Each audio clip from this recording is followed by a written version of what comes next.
మొన్న ఒక ఆయన వేదిక ఎక్కాడు, పేరు చెప్తే ఎడతారు కానీ, ఒక పాస్టర్ గారు కూర్చున్నారు అక్కడ, పెద్ద పాస్టర్ గారు, బాగా అంటే వయసులో పెద్దోడని, బాగా పెద్ద అయినా అందరికీ బాగా వెల్ నోటెడ్. ఈయన వేదిక మీద నిలబడి అంటున్నాడు, ఈరోజు నేను ఈ స్థితిలో ఉన్నానంటే పాస్టర్ గారే కారణం, నాకు మా పాస్టర్ గారు దేవుడి కంటే కూడా ఎక్కువ అన్నాడు.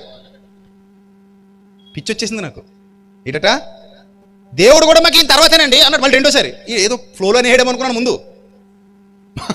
మా పాస్టర్ గారు నాకు దేవుడి కంటే ఎక్కువ అన్నాడు. ఫోన్లో తెలియక ఫ్లోలో అనేసాడేమో అనుకుని సరిపెట్టుకునే లోపు ఆ సరిపెట్టుకునే పరిస్థితి కూడా ఉండనివ్వకుండా